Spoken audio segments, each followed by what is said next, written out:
Good evening, everyone. I am back. It's been a while, so I'm dusting off the place, but tonight we are starting a brand new project.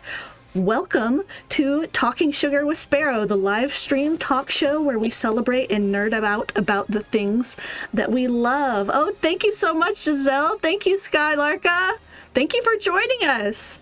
I am so excited, and just to reintroduce myself, my name is Sparrow. I am your hardworking Tanuki gamer mom, and joining me tonight is one of my good friends who I've known for quite a long time, since we were both in college, and we're in our 40s now. So you can do the math. We've known each other for several decades now, and that seems extremely weird to say. But I'm going to introduce you to a good friend of mine. Her name is Nanashi Jones, and tonight we are going to be talking sugar all about our childhood obsession, Sonic the Hedgehog, particularly the Saturday morning cartoon and the Archie comics, and later on the new IDW comics, at least new to me. I was a fan of the Archie comics back in the day, but we'll get into it. Let me introduce you all to my friend Nanashi. First, let me unmute her so she can talk and show off some of our brand new scenes that I have. Here we are! Oh, Reku! Thanks for joining us! Whoa! It's wild! Thanks, everyone! And this is my friend Nanashi. Nanashi, why don't you introduce yourself? Hello, everyone. Notoriously yours, I am Nanashi Jones. I've been on the internet for a long time. I use she, her pronouns.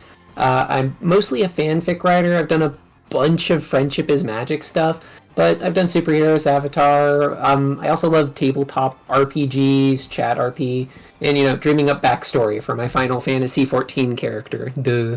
But I wanted to say I'm so happy to be on the show with Sparrow, who I have known for a very, very long time. It's sometimes hilarious because it just feels like we're still talking about the stuff we were doing yesterday, except there's many more yesterdays. Oh my god. So many yesterdays, oh gosh. I do want to say, since we were doing Sonic tonight, I am wearing, air quotes, Nicole the holo-lynx, some fan art done by the artist Acential. They are a very, very cool person who I had the good fortune of bumping into an Everfree Northwest convention forever ago, and they're very gracious and a cool person, and great for a convention hall hi-bye.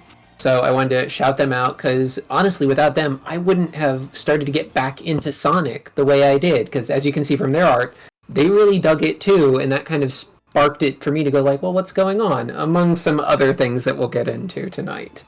Yes, indeed. And that art is so cute. I love the lighting on her. Right? It's so adorable and well drawn. Right? I mean, just like the way the little stripes under the eyes, her hair looks good. This outfit is just, I wish I had this. I don't know how the whole necklace with the tube top thing works. My chest is not tiny enough to pull this off, but Nicole can, and she does. She does it well. Yeah, I don't think I could pull off the tube top look anymore myself. Oh no, not an option. Well, I'm so excited to talk with you today. I know we've done a couple of our own kind of like dry runs where we just started chatting. And I was like, wait a minute, we need to save this for the show. Yeah. Oh my god, you guys have no idea. We've hung out before and we're like, okay, we're gonna do this, and it sparked, and we were like, so yeah, we're gonna have plenty to talk to when it comes to Sonic. No shortage there. No, not indeed. Just going off and we'll talk about this a little bit later, but this might be the start of something bigger for Jones and I in this vein. We'll see. We'll make that announcement, I think, later once we get some details ironed out. Yeah. But I'm really excited to dive into this conversation. So I can kind of give a little bit of my background on Sonic. When I was a wee little middle schooler, maybe even elementary school, I had a best friend who we shared a back fence, like her yard backed up to my yard. And so we would always, sit on the fence and just chat with each other. This was through early middle school. And one of our big fanish things was Sonic. She had a Sega Genesis. I had the Super Nintendo. So we would kind of switch off playing games at each other's houses. And we always played Sonic over at her house. Sonic 1, Sonic 2, Sonic 3, Sonic CD on her computer, Sonic and Knuckles, all of that stuff. We were obsessed. And I don't remember how I got into the comics. I probably just saw it at like the grocery store or something, or saw the cartoon, and I was like instantly hooked.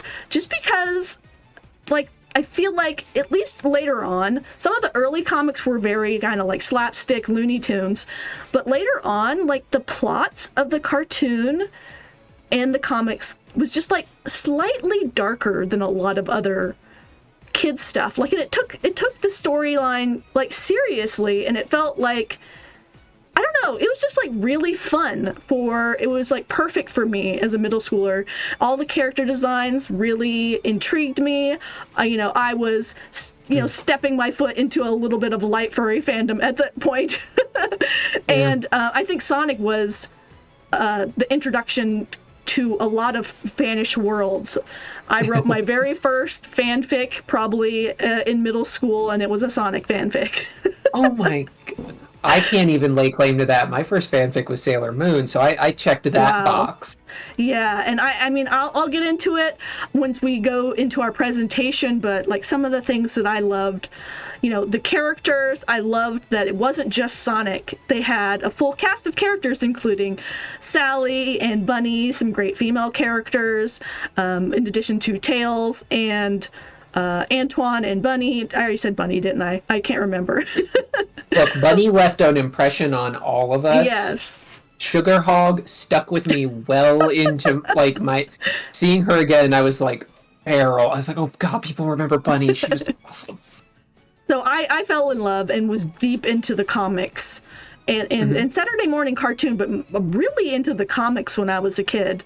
For the longest time, I become obsessed, and I had a bunch of the comics. And nowadays, I kind of, outgrew it a little bit once I went to college. I ended up giving away a bunch of my comics to a mutual friend of ours. I don't know if I mentioned that. I wonder if he still has those. I should ask him in college. And then I kind of moved away. I played the Sonic Adventure games, but, it wasn't quite the same.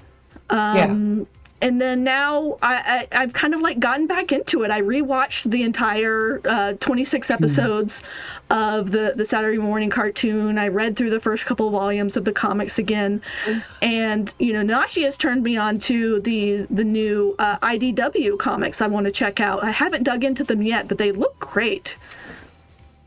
They are like, we're going to get there. I'm like, just the whole back of my brain is just firing up because you talk about the ladies of Sonic, and that really is kind of the generational divide between Archie and IDW, so I can't wait to get there. Yeah. So Nanashi, or Jones, excuse me, why don't you kind of dive into what's your background with Sonic? I guess you kind of talked about it, but how about you give us a little bit more? Oh man,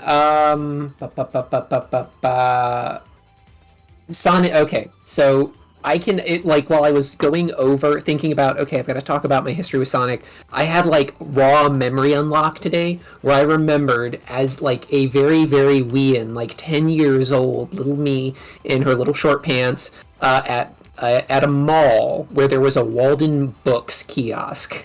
Walden Books was a bookstore for those of you. Yeah, right? I remember Walden Books. Yeah, and they had what's known as the comic spinner rack. It was basically a metal pole where you could just slide monthly comics in and it'd spin around, and you could grab a comic off there. And while I was thinking back, I remembered pulling the Sonic comic off, and it had like a Sonic adventure in the front that was kind of okay art, but it had like the back end with Sonic's official origin. And it was like the most superhero-y American Western stuff ever. Like he overloaded the super machine and created his own villain, Dr. Robotnik, except I'm 10 and I'm still learning to like get reading right, so I called him Dr. Robotink way longer than I should have. So eventually I was like, okay, that's just an insult now. What's up, Robotink? It's Robotnik. That's what you think. Tell 10-year-old me again. And it like I remember reading it and going, oh neat, Sonic, because like your friend, I had my sister and we had Sega Genesis. My sister's the bigger gamer of us. She was like she could do gaming, whereas I just tended to like watch, except for like Sega, where we had like Sonic, Earthworm Jim, Rayman, all that stuff. And I just like Sonic latched on Sonic 2 because like I was a kid. The superpower of my choice was super speed. I like collected Flash comics. And then here was Sonic, and I'm like, oh, I can play with super speed. This rules. I got to like level 3. But still, that was more than any other gaming I'd ever played. So then here's the comic, here's this, and then it's like, ooh, cool. And it all went quiet until like a few years later, we're not at Walden Books, but at a grocery store, I saw, wait, oh, hey, that's the Sonic comic. I remember that. That art looks way better. And it was mostly the cover. Oh, yeah. The covers were great. Oh man, yeah, Patrick Spazienzi, he's the one who like really roped it in. Like everybody tries to touch around it like comics, they're a real medium. Yeah, but like books, like movies, a really good poster, yeah, there you go. Mm-hmm. A really good cover can really rope in a reader, really encourage them like, hey, pick me up, there's cool stuff inside. And Spaz had a great skill for making these characters look cohesive, look like they just jumped out of like the cartoon or the video game, and just it really worked. Interiors wasn't done by Spaz. That was my first introduction to how comics worked, which is like, comics are hard, y'all. I gotta draw all these pages, and there's ads and stuff. So it was kind of my first introduction to like, okay, the cover doesn't always match the interior art, but that didn't matter because the interior was so engaging. And then that, like as I started reading through it, I think like a couple issues before Metal Sonic here was the issues that I picked up, and that was when I really, by that point, I can't remember if it was the comics came first or SatAM, you know, slang for the Saturday morning cartoon, but like Princess Sally imprinted hard on me. Yes. She was the coolest. And so between that and the comics, I just started, okay, Archie comics go in. And then Knuckles showed up. And I found out Knuckles had a miniseries. I had that miniseries mailed. I wrote on a little... I like worked with my mom and got some cash together. And we wrote it out. And I had comics delivered to my door. And I'd be like, oh, it's this Knuckles comic. And they, like, guys, say what you will, but Archie knew how to send a comic back in the day. It was packaged pretty... Yep, that's the one. Yep. That is the one. And it came in this gorgeous, like, well packaged stiff board, so it didn't get bent. And every time I took it out, I was like, this is important. And I collected the whole Knuckles series, and when he got his spin-off, I collected all of that. And it was just there was no turning back. We have a super speed, we have this cool girl, which I don't get a lot of cool girl characters, so I've always, like, I would latch on, like, you are mine. You're a gadget. No one can touch you. You're awesome. And so I was doomed, and they had me because whereas Sparrow glanced against furry fandom, I am in the furry. It was like I am right now. The fact that my voice is coming out of Nicole is breaking my brain and making me so happy. So it's a good time. This fits my vibe, and Sonic hit that vibe. It's like you said, it took it seriously. It did like the Gargoyles thing, where like, okay, it's adventure and it's this cast of really cool characters, but it also it didn't talk down to us. It's like, okay, yeah, you're 12 and I've got to kind of space things out so it can sink in, but I never felt talked down to, like, or I felt like it was going beside my head or just poorly done. Like I'd been reading comics for a bit by that point, and I was starting to weed out, this is not good comics for. Yeah, and you were a lot into just like general comics, like superhero comics and that sort of thing, right? Yeah, well, I was real quick to learn, like, oh, they're indie comics. My mother was terrified because she dropped me off at 13, 14 at comic shops, which back in the day, comic shops were kind of sketch. And so, like, she'd just drop off my little self. The ones that I found were kind of sketch. They were in, like, really half disused strip malls, and she'd just be like seeing all these dudes in like t-shirts, and she's like, I don't know what's going on here. I'll be back in half an hour. Give me 45 minutes, Mom. Okay. And Mom would go off, do whatever. Meanwhile, I'm in there. I'm just like, okay, Looney Tunes is kind of okay. I don't really like comedy comics. Ooh, Superman. That's always what so it just, I was really into it. So to have Sonic, which was just constant, I didn't even think about it. He was just on my pull list. And I grab it, and I'd get Knuckles, and you just read through it. Like, you just, nom, nom, nom. I didn't even think. Yeah, And that's so easy. great that you had a kind of a parent that supported your hobbies. I was very thankful. I had a subscription to the Sonic comics, so they would be delivered directly to my door. I don't know how I convinced my parents to do that, but it was that and Nintendo Power. Oh my gosh, yeah, the Nintendo Power. There it is. That's a whole other... Oh, Nintendo Power. Oh, I remember some of the comics in there. Yeah. It warped my little brain in such a happy the Nintendo way. Power comics were great. The Zelda and the Metroid comics they had were amazing. Oh my gosh. Yeah, but, so I may have to visit again in a different outfit, and we'll talk about those. Oh yeah. Because it is. There's just, and that's kind of the thing, and that is something to be said. Like, video game comics don't tend to rock hard. They tend to be like a mini-series that explains what's going on in the game, and then they were out. And this is true even back when, like, Sonic hit. So the fact that Sonic, who, like, at the time there was Sonic 2, 3, and Sonic and Knuckles, that he had this just expansive verse where he had two different cartoons voiced by the it guy of the moment, Jaleel White, Urkel. Yeah. So the fact that it's like, whoa, Urkel sounds way better as Sonic. Yeah. Being a kid and just going like, can he just be Sonic? Because it's the coolest guy ever. Well, it's so wild now. Like, there's so many different versions of Sonic now. Like, oh, yeah. We have the movies, which have kind of like reinvigorated the brand, really, I feel like. Like, those made millions and millions and millions of dollars. Oh, and yeah. He's got multiple cartoons. Like, was it Sonic Prime that's on Netflix now, I think? Sonic Prime I think it closed. I started watching it, dropped, but then I saw like people on Tumblr getting feral about it, and I'm like, oh, okay, I'll go back. I'll go back. Yeah, I've just seen a couple of episodes kind of off and on while my kiddo has been watching them, but I might have to go back and revisit them after this, because I am curious what they're doing with the brand. Because, yeah, it was so weird growing up with the two Sonic cartoons, because there was the SatAM and the Archie comics, which were kind of more in the same line. Like, they had these kind of deep environmental messages, the freedom fighters fighting against the evil Robotnik, who was kind of legit scary, voiced by you know Jim Cummings, some excellent voice actors on that show.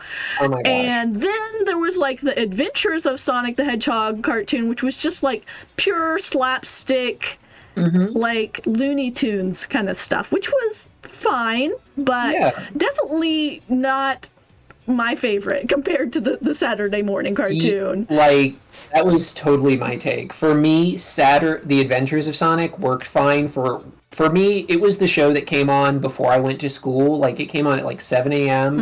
And then I'd get on the bus at like 7:40, so I could like eat my cereal, watch Adventures, get my like Sonic, okay, I can get through the day.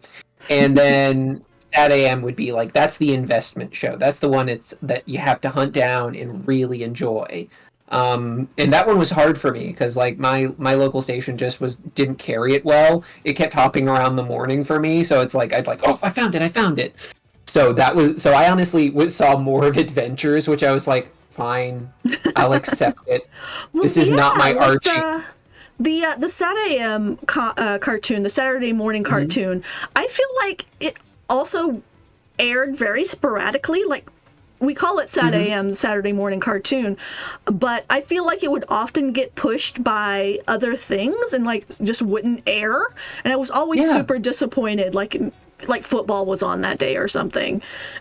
That's like the most disappointing thing for like a kid who's really looking forward to a cartoon. It's like, football. Yeah, it's at least football. A nerdy kid like myself. Oh no, you're the same way. Like, look, for me, I always knew watching cartoons. I'm like, are we done? everybody hop on the soul train, and I'm like, oh, we're done.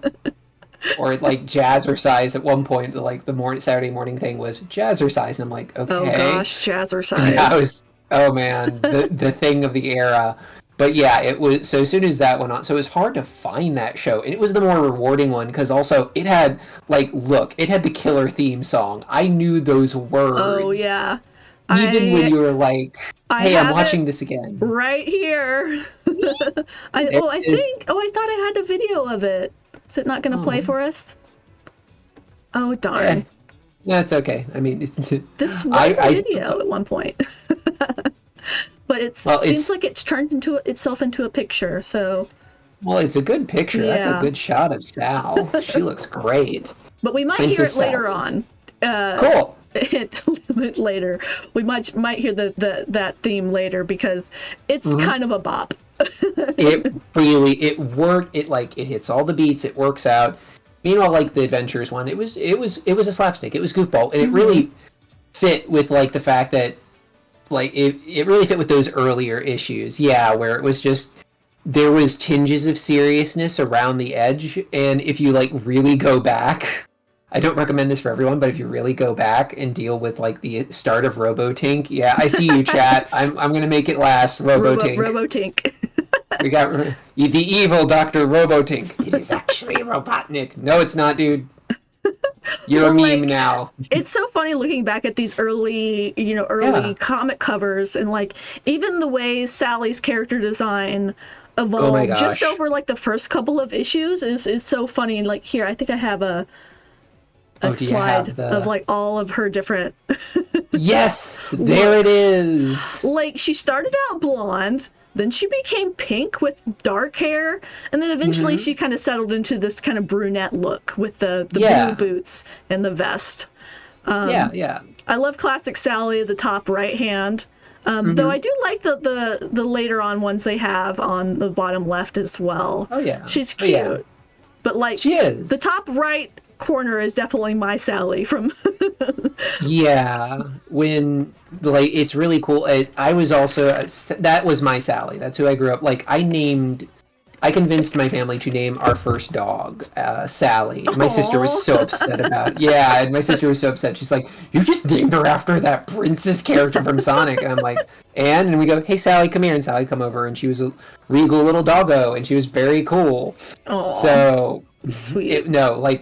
She was my girl, and then I named my dog in honor of her, and also my girl in that way. So yeah, I'm with you, the top right. And it wasn't until later on when I came back to the comics and read through Archie and just the whole shenanigans that I have to really tip my hat to Tracy Yardley. He's one of the artists that started to cement Sonic art, because that was something that you kind of accepted as an Archie Sonic comics fan, that when Pat Spaz did the covers, yes, or when he did some of the interiors, awesome. But it was such a dice roll on that comic. Yeah. Like sometimes you get something like this. Yeah. Like it's like you'd have this really good story and the art couldn't quite click, but it wasn't until like Tracy Yardley and a few other artists came along that they standardized the look of Sonic. And since then, you've had guys like Evan Stanley who've done just a terrific job. And when you look at IDW now, there isn't this heavy variation where sometimes it looks like, like you think Sonic should look, and other times where it's like the other artists were like, I was tired to do Sonic, I'll do my best. And they did, because it's just sometimes, though, it's like, what am I looking at? This is like my anime art from when I was 13. Well, it's so funny. I read the introduction. They did a special edition of the first couple of volumes of the comic, and in the front of that there's like an introduction by the head writer. Oh gosh, why am I blanking? Penders? No, it wasn't Penders at that point. We'll get to Penders. Oh, okay. I'm remembering Art Maloney. I think it was it Gallagher? Oh, Ken Gallagher. Maybe? No, Mike. It was Mike Gallagher. Mike Gallagher. And he did this really nice introduction, but it's so funny. He said, someone called him up. He's like, yeah, we want you to write on the Sonic the Hedgehog comic. And he's like, the who, what now? Oh dear. He had like no idea, but you know, he made it work. He's the one who helped design like the story Bible and all the original cartoon character designs that were then used in the SatAM That is cartoon. so cool. So like That is so he's responsible for a lot of like the look and feel, the early like outline of the story, the setup with Knothole and the Freedom Fighters and Mobius. I think comes from that early run of the comics, which, you know, they diverge eventually, but it's really interesting, you know, where things started, and we see these like really early, you know, comics with this great kind of like stylized Sonic, but very different from what we kind of like think of him looking like now. Like a lot more anime influenced, I think, nowadays is what I would kind of like say. It's more on brand with the original Sega creations. Yeah, nowadays. That reminds me. Did you get to the point in the comics where they made that like a thing about Sonic's appearance changing? No. This is what I wanted to talk to you about, because I fell off of the comics eventually. You know, around when some big things happened. That was, oh my gosh. Mainly this whole storyline. The end game storyline where they tried to kill off Sally. Spoiler alert, it did not stick. Yeah, it didn't stick. But they did her dirty. Yeah, that Sally's always kind of gotten the rough end of the stick just because she fluctuated with the writers. Some writers were like, yeah, Sally's cool. Other times she's like, she's the damsel. So it really was writer dependent. And if somebody got her for an arc, you're just like holding your breath on like who she would be. And yeah, so you fell off, like, that's such a blip for me. Like Sally, air quotes, dying, that it was just like, oh, that's just part of the soap opera drama. Because that was the thing with Sonic, the original Sonic comics is, because a lot of the staff didn't really know much about Sonic. Like, Sega America didn't hook them up with like, hey, here's the game, here's what we do with it. So they were just like, okay, well, this is supposed to be a sci-fi thing. So let's just like do the sci-fi thing. And they did. And so they did it to the best of their ability. And that's how like Mike Gallagher and Ken Penders and a bunch of the other writers, including like famous comics book writer Grant Morrison, who's done all his weird stuff. Oh, wow. He's like, he was like, he's probably the coolest guy who has a big name. When someone's like, hey, did you know you used to do Sonic comics? He's like, well, duh. Sonic, it paid the bills, mate. That's how I got here. He has no bones. He was like, his job, I did pretty well. I'm pretty happy with that, actually. I do things differently now because I'm a little older, a little wiser, but that was bad. And like the fact that you had just this rotating cast, and so they all approached it like, okay, it's a sci-fi adventure story. And since most of the people who did those grew up in like through the 60s to 80s, they've got that really funky sci-fi adventure. Like, I went and was reading back and I completely forgot about the bit where they saved Sally's dad from another dimension, where if you look at the thing, he looks like a dude with just like Sally's dad's head attached to some evil dude armor. It's a trip. Wow. It's a total trip. And then they get him back to Mobius, they get him back to safety, but because of how that other dimension was, his body begins to crystallize into a chaos emerald, and he is like, it was just always this very sci-fi soap opera-y stuff. Yeah, I mean, and it just and I love the soapiness of it. I think I was just I felt very betrayed by the death of Sally. Oh, yeah. And then they, like, undid it, and, like, I don't even remember how, but I just remember being like, no, this sucks. Oh, wait, yeah, that's... No, now I'm starting... Now we're talking, I'm like, oh, wait, didn't she have, like, a Snow White coffin or something? Yeah, she did. Oh, man, I wish I had a screenshot of that. But, yeah, she was, like, in basically a Snow White coffin. You're, like, that glass coffin. Oh my God. Man, this whole stream is now just me sitting here going, memory unlocked, memory unlocked. I'm like, oh God, Shadow the Hedgehog. Oh my gosh. And the thing is, I mean, I have always been invested in romance storylines. And I thought Sonic and Sally was like so cute when I was a kid. It's adorable, and I write romance novels now. Shock, and I think early fanfics always included like a light romance, age appropriate at that point. Part. So I think I just remember being like I just felt betrayed when they tried to like kill off Sonic's love interest. And I understand, I might not have been exactly the target audience at this point. Maybe it was a little bit more for little boys who wanted to go fast and fight, robots or whatever. Yeah. And maybe they were trying to get more into that, less of the soap opera-y, he said, she said kind of thing. So I understand probably why they did it, but that didn't make me any less pissed about it. Like, look, even as a kid, the fact that Knuckles and Sally had a relationship, everyone's like, why'd they shoehorn that in? I was like, no, look, this is good stuff, all right? As if Sonic and Knuckles were not more of a pair. The fact that Knuckles and Sally were a bit of a thing. Like, not a big thing, but, they have a little, like, 12-year-old hand-holdy, blush, I trust you relationship. And I'm like, that's so cute. And it gave them this nice dimensionality. So, like, I remember when I read through, I'm like, oh, yeah, that happened. But it really was. Like, Sonic and Sally, they were endgame. Like, to the point that if you read far enough in Archie, they did, like, a whole what-if future where Sonic and Sally are king and queen of Mobius. Yeah, like, they get married and everything. And they have kids named, no kidding, Sonia and Manic. I'm like... Oh, really? Gosh, I couldn't remember what the names are. Oh my, yeah, no, it's adorable. They're basically cut and paste Sally and Sonic clones, but it's made more adorable. Yeah, King Sonic, no kidding. Him with a crown and a cape. It's amazing. Not be a good king. He says that himself. He says, I'm really bad at this. He's much better when a big evil shows up and he's like, oh, I know how to do this part. Let's do it to it. And everybody's like, the king says the thing. But, like, they had this whole, like, breakup arc. Oh, God, that in the comics where they had, like, a fight and, like, Sally, like, slaps him and then they're, like, broken up. And it was just like, oh, like, on one hand, that's dramatic, but on the other hand, it's just like, I don't know. I felt betrayed. There was no happily ever after. And so,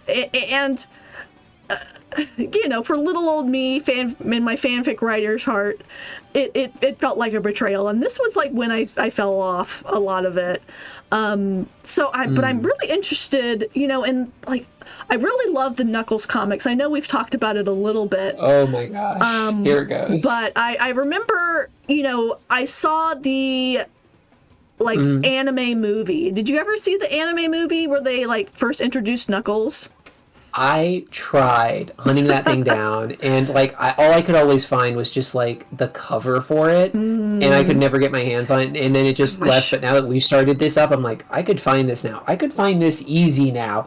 So I'm probably gonna end up watching it a little after we're done here, because there's been Nux. Probably literally 20 years since I've seen it, but I remember seeing this, and this was back in the day when anime was just really starting to become a thing in America. Right. Like, there was like Pokemon and Sailor Moon, and like that's about it. Yep. Yeah, Pokemon, Sailor Moon. I was big into Sailor Moon as well when I was a kid. I love Pokemon, but like the Sonic, like they had an anime, and it's really weird because it's like there's like a human woman that Sonic is has a crush on in it, and it's extremely anime. I love it. And this is when they like called him Dr. Eggman instead of Robotnik, and I was like, what? That's his real name. Yeah, Who knows when you Robotnik find that out. I guess Eggman didn't sound cool enough for us Americans. Yeah, that's the rough thing when you find out. Wait, he's Eggman. Guys, if we call him, you can call him Eggman. Look at him; he is Orb with mustache. We can call him Eggman. It's so funny, Robotnik or Robotink, excuse me. Oh God, that's right. We got to hold on to this. I was just being like, oh, there's a funny memory. Now it dominates the chat. Like, I love the stupid cowboy hat. I don't know why he had a cowboy hat in the anime. They eventually brought it into the comics as well, and he wears it in the what is it? The Murder of Sonic? Yeah, the murder who murdered Sonic the Hedgehog game that came out maybe like 2 years ago, 2 or 3 years ago, which is very cute. It is free on Steam if y'all haven't played it yet. But that's his on the left here. That's his look from the murder game, which is very cute. I love the hat. The hat is good. I don't think it's a cowboy hat. I think it's supposed to be like a bush hat. Like he's supposed to be g'day, mate. Yeah, I mean, because wasn't the island, the floating island, like originally part of Down Under, which is like Mobius, Australia. Oh my gosh, yes. And they had Mobius's version of Italy was Spagonia, and I was just like, what? Oh my god, Spagonia. Yeah. Oh, you didn't know? Yeah, like this is what I got. About that. Yeah. But yeah. And he also had the cowboy hat for some reason in one of the comics. I remember, and also a sidekick Jiminy Cricket style fire ant who was definitely supposed to be like an Australian stereotype. Yeah, they dressed him up in Crocodile Dundee togs and said, this guy's gonna be your Obi-Wan, Knuckles, and I'm like, cool. Yeah. I thought Archimedes was cool when I was a kid, but now that I'm older, I'm like, this is surreal. This is very strange. They did very strange things in the comics. Yeah, and they took swings. But I really enjoyed the Knuckles comics, and I talked with you a little bit about this offline, but I like the Knuckles comics because they were so weird. They didn't adhere to the video game lore, like barely at all. Like there's some Chaos Emeralds and Knuckles protects them, but Ken Penders. There we go. The fandom reviles Ken Penders, and for good reason. But some of the storylines that he helped, kind of develop for Knuckles really. I loved those. They're a little bit dark.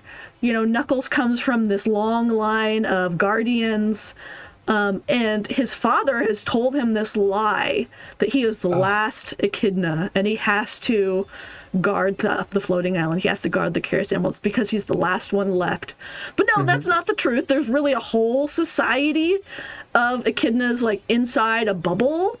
And there's all this weird dark shit with the Dark Legion and of his ancestors, and there's the whole soap opera stuff, and there's the half roboticized characters in the Dark Legion, and Julie Sue, who's kind of this evil, enemies to lovers whole storyline, which is a trope for a reason. Oh yeah, I remember Julie Sue. She was. So here's the fun bit. Oh boy, this is the feral, horrible, cursed knowledge that sits with me. With the Dark Legion, they weren't partially roboticized; they were legionized. You had to, in order to be a part of the Legion, you must be improved. For we are but lowly, we are lowly echidna. How can we achieve our truth? So it was this really master race vibe kind of thing on top of an already cocky race. And Skylark, I see you mentioned over here, Superman leaned about the capital city of Krypton in a jar. 100% what Penders was doing with the Knuckles, background. He made the echidna Kryptonian because he's just yeah, you're right. It was a lot like that. He basically copy and pasted because he really loved the idea of this hidden city of hyper advanced people who are in theory elevated, air quotes, and such. But the end result, though, is even though people have had thoughts and opinions about this whole thing, Knuckles was played honest and straight with it every step of the way, to the point where he developed a real angry streak in case he thought someone was even remotely lying to him, because it's it did not take much. Are you like my dad who's lied to me, or my uncle, or my people who all hid from me? Or it's Knuckles had complexes on top of complexes as his series went on.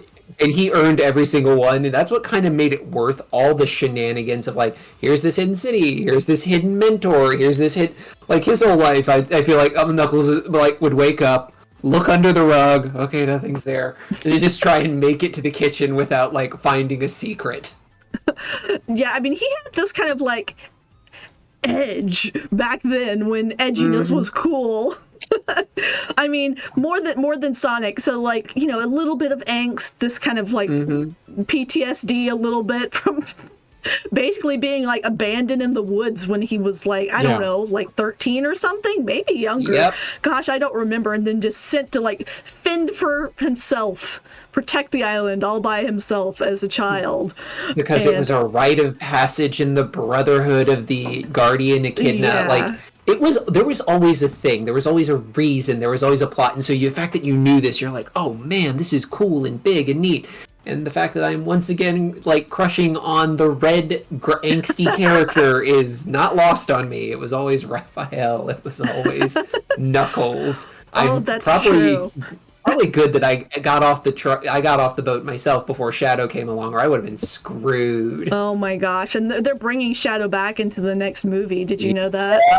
Yep, I know all. Oh man, can't miss it. He is a special boy. Like. Every one of these characters, they like the wildest thing was, and the reason like we had something needs to be said that everybody's like, why did they do all this? How did they come up with this?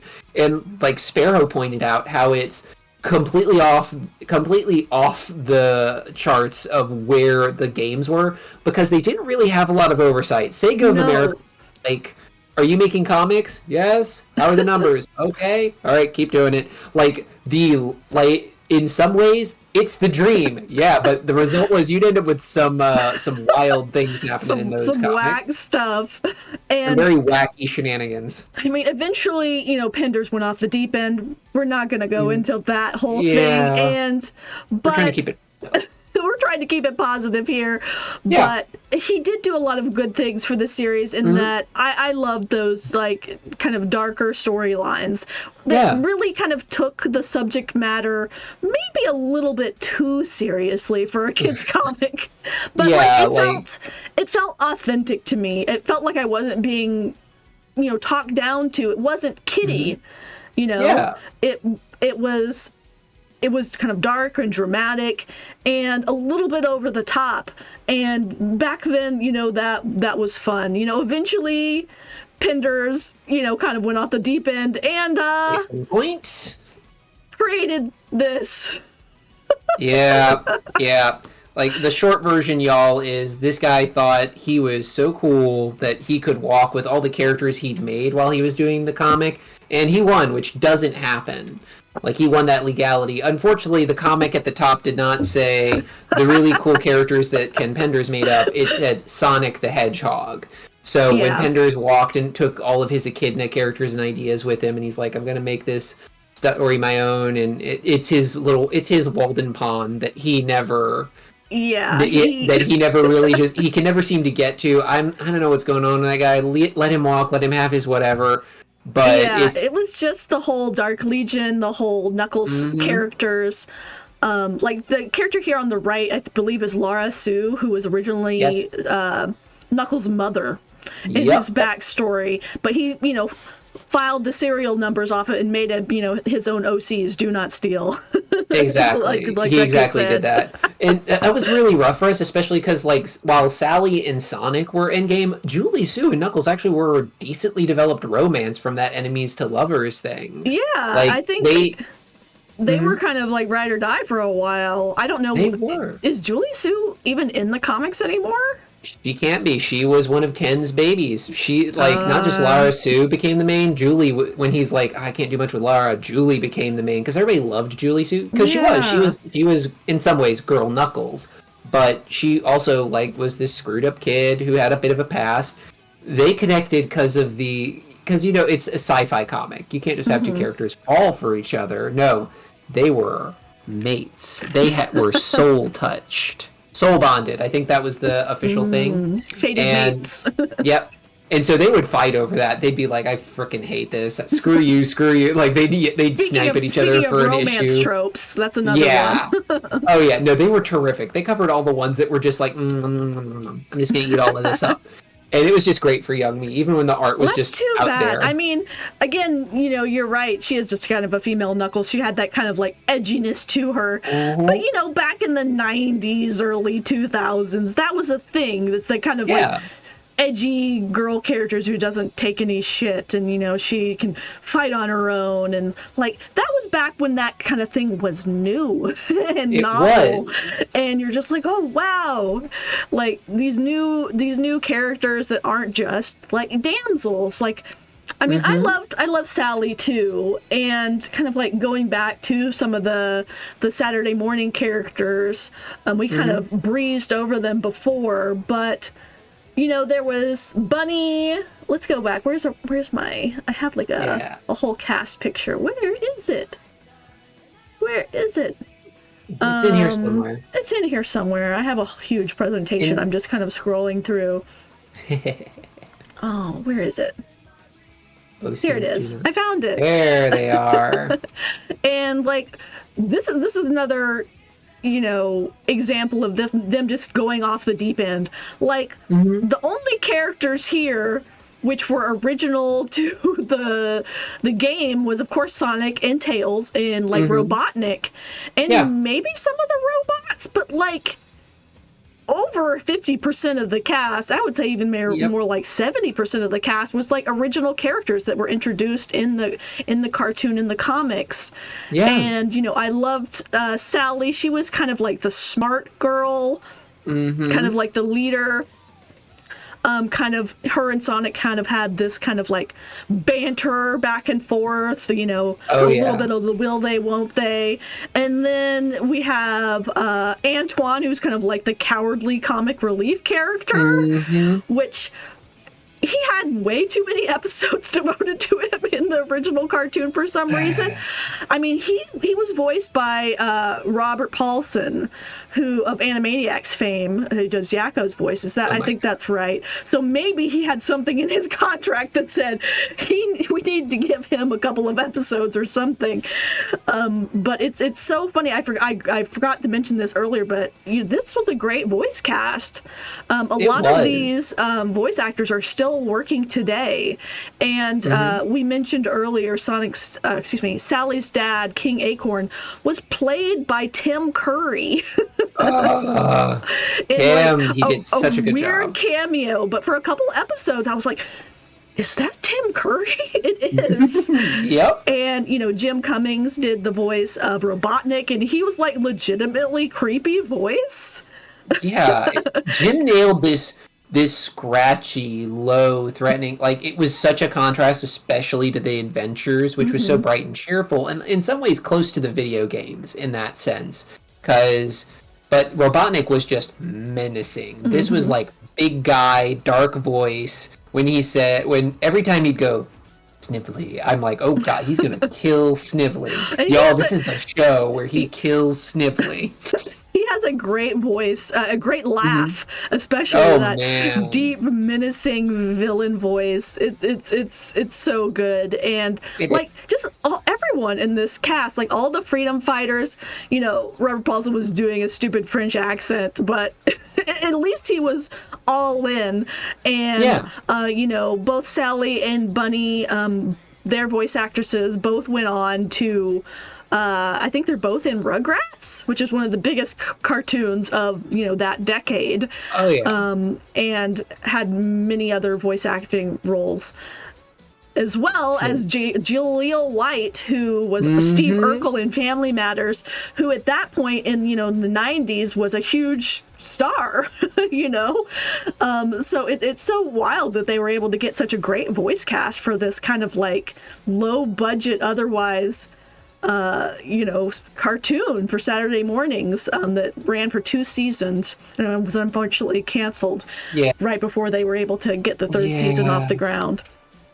But speaking of that, I do recommend, I've recently found this documentary on YouTube by good old Groovy Jake. He did a whole documentary about the kind of lost 3rd season of the Sonic cartoon, and it's really interesting if you're at all invested in the fandom, like I know I am. And they have this whole 3rd season like kind of like storyboarded out by fans based off of the original writers' kind of like notes. So it's really kind of pretty cool, and I really enjoyed it. So if you guys have a couple of hours to listen to it, it's about 3 hours long. it's definitely worth it if you're interested, and it's a really great fan production. But that's the thing that makes it impressive. Like everybody, I remember growing up, and I learned pretty quick not to talk about the fact that I enjoyed Sonic comics or Sonic whatever, because it's like in nerd circles there was like you couldn't really punch down, but even nerds would like get that sense and be like, oh, well, at least I don't read Sonic comics. And I'm like, cool, I'll just keep quiet about that. Like to this day, I've still got friends who are like, no, they're into Sonics, turn away from the evil. And I'm like, guys, Penders isn't there anymore. It's pretty much video games. Chill out. Yeah. So it's changed so much. So to know that people still have this still affinity, this strength, and just passion for it is. I mean, here we are, just passionately, just like y'all. The amount we're both holding back a bit, so this can stay cohesive. The absolute Sonic pinball of thought that was just Sparrow and me when we were offline, like, ooh, this, ooh, that. We were like, yeah, we're not worried about content for this. Like, she's doing a perfect job of keeping us focused here. These shout-outs are great, especially for those... Yeah, no, you're winning, hon. You're killing it, because I'm like, I would have been down this cul-de-sac, that cul-de-sac. Oh, let's talk about this little thing. Oh, what about this thing? Oh, God, this thing. Like, I've had, like, 500 thought divergences while we're sitting here, and I'm like, oh man, yeah, that documentary, oh, it goes into this and then this opposite.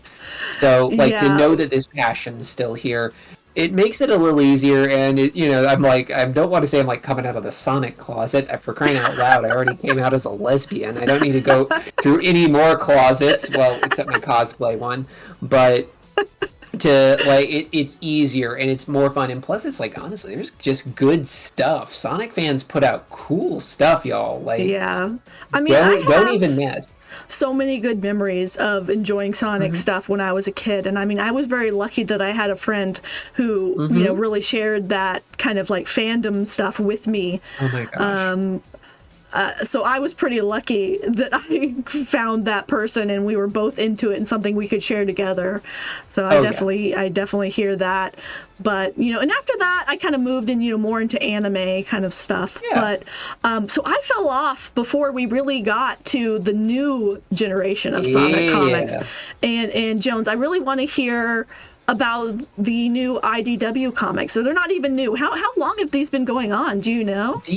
These kind of kicked up. So, like, to give you the full my partner jokes at me about this, that I can never do a good elevator pitch, but I'm like, this is complicated stuff. So Sonic, like the Archie comics, they wound down like in 2017. And then at the time, the guy who was the head writer, Ian Flynn, who was kind of guiding the direction of things, he was able to sell it around to IDW, and he basically told IDW, so Sonic Forces, yep, that's our jumping off point, and we just go from there. And IDW was like, sure, cool, and they fund it, and it's just running, it's chugging along, and it's a huge shit. The thing about IDW, you see proto IDW in the Archie comics, actually, because you have the Archie comics that you and I grew up with the soap opera, with the drama, and even once Penders stepped down and Ian took over, he still ran it pretty much like that ship for like 100 issues, keeping that rhythm, like to the point where Sally got roboticized. She sacrificed herself because Robotnik cooked up a thing, and the option was she could either let him fire off this giant roboticization beam at New Mobotropolis, or she had Nicole turn it around and just Sally took the full gun of it. And so she got turned into the evilest Sally, because it was Sally with all her knowledge and all of her tech. So it was like 10 issues of her, the robotic Sally. Okay, oh boy, we're going to get there. We're going to get there. So we had that kind of soap opera drama still kicking around. And then like the wind change was in the air. I have to dig into this, but the change was in the air.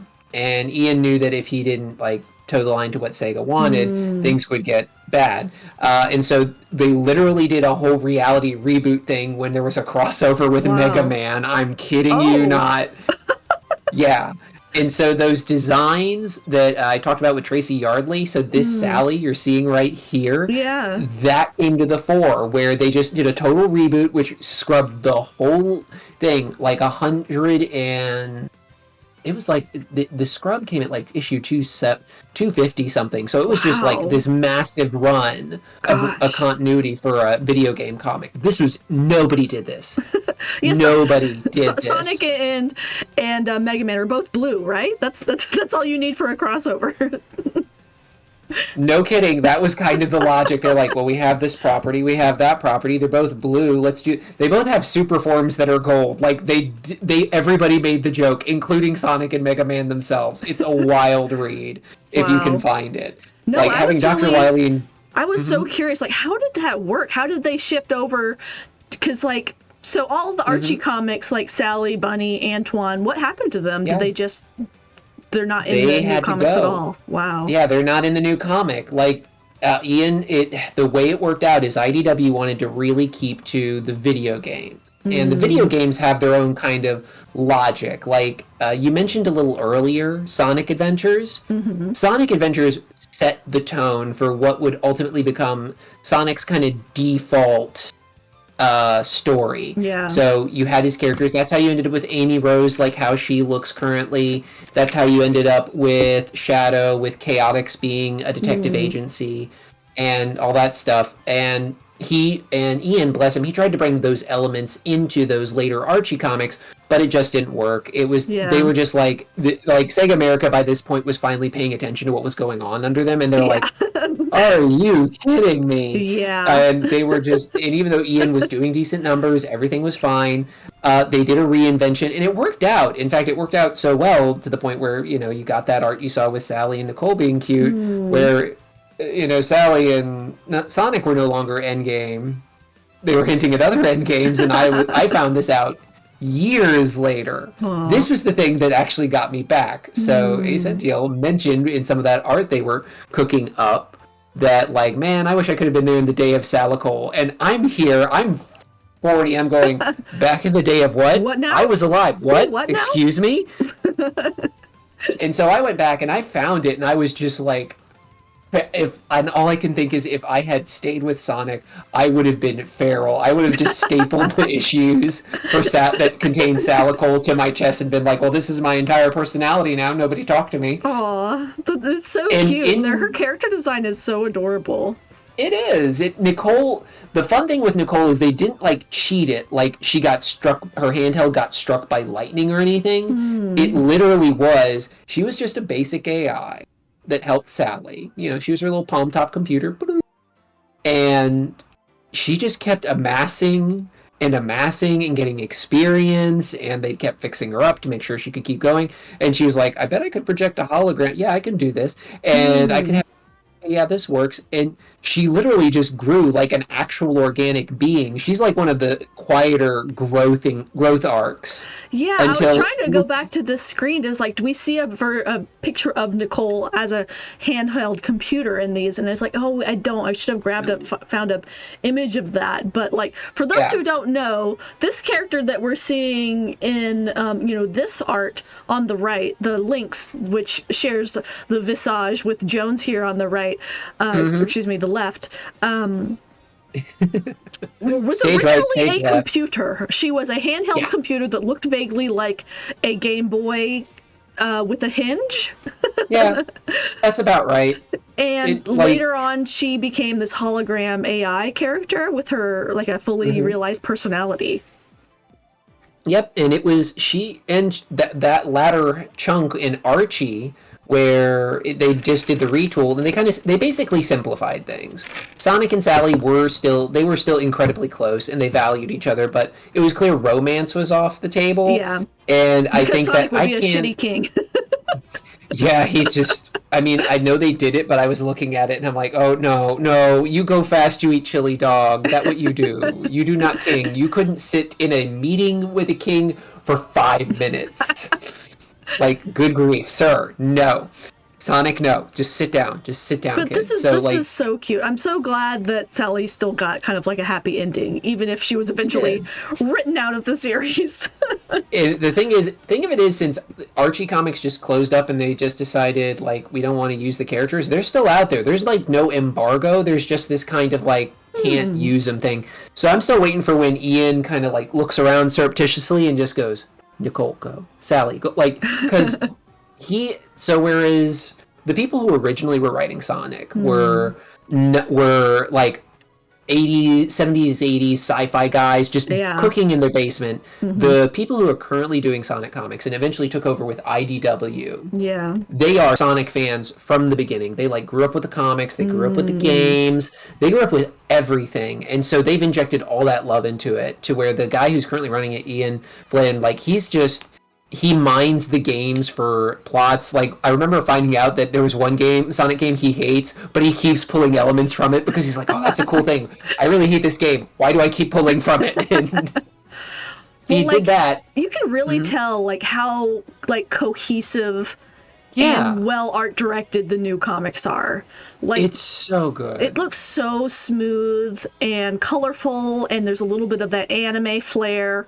Like Tyson Heese, who is the art director on a bunch of the game animatics that you'll see, and he is also the one responsible for the not ugly Sonic in the new Sonic movies, the 3D live action movies. He was the one that they hired to redesign the live action Sonic to not look hideous. You mean terrifying? You mean making my soul speak? Oh, God. And if you've seen any of the like little animations that they have before the games, they're very much anime inspired by, you know, the original look of the Sonic anime that I kind of flashed earlier, and the Sega CD look and feel. But Tyson Heese, he was originally a fan artist. He had a web comic called Boxer Hockey, if any of y'all remember that. And he kind of rose up the ranks and is now working directly with Sega on these huge productions. And it's great to see these fans kind of like putting their passion into their work and being realized for it. It's really cool. It really works. Like, the fact that you pivot from these people who are like, they had to build the love into comics versus the love came here. So it's I know some of them have said the inmates are running the asylum. Oh, good pick with Silver. Perfect for what I just said. Yes. But it fits and it works because they're into it. They rose, like, Ian's like our age. He dug into this and he made it happen. And the best part is he's still following in that tradition of he's kept it focused. It's still coming out of video games. Like this IDW, it's based off Sonic Forces.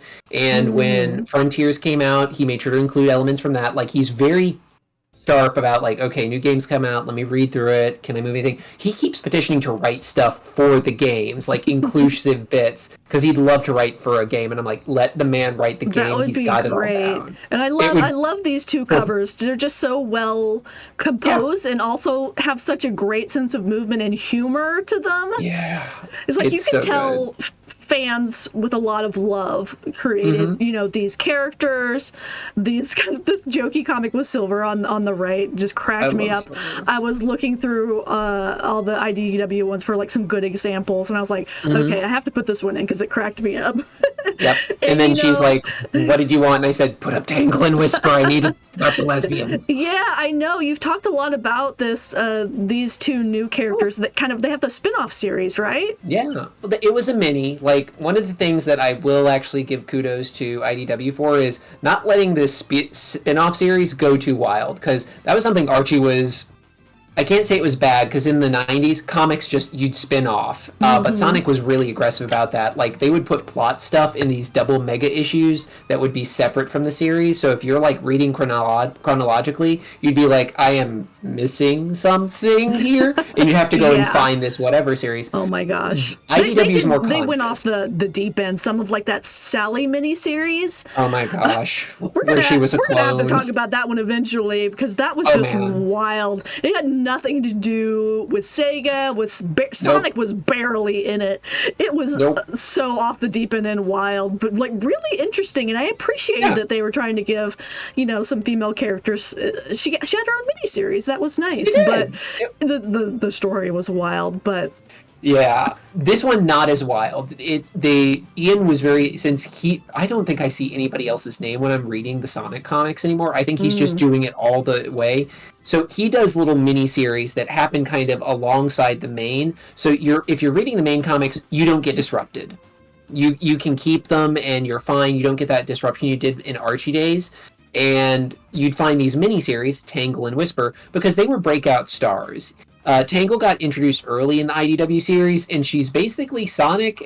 Rather than speed, Sonic's power was a giant tail that could just like wrap around things and let him bungee and wave with.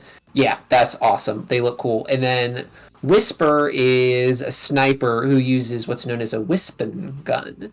And these two ended up having they somehow came together organically in the comics themselves, and they just sparked off each other really well, and people responded to it, because when you have two characters who play together, even before romance, Sonic and Knuckles work because they bounce off. Sonic is fast, he's cool, he's laid back. Knuckles is grumpy and ready to fight and made of fists. So they balance and they spark. And Tangle and Whisper do that because Tangle's real high energy. Whisper is not a nickname.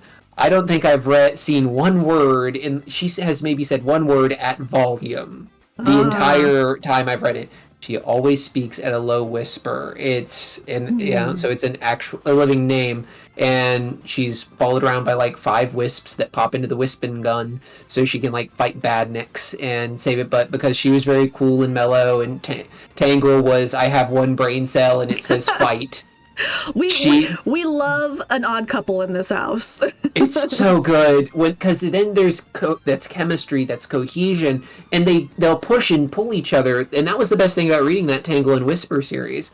Like Acential said, like, hey, Sally Cole, and I'm like, what? And I go back and I read through it, and I'm like, brain melt, and I keep going through IDW, and I'm like, who's this Tangle and Whisper? Because they were talking about Acential, they were talking about Tangle and Whisper too. How they were giving them brain rot because they were really cool characters.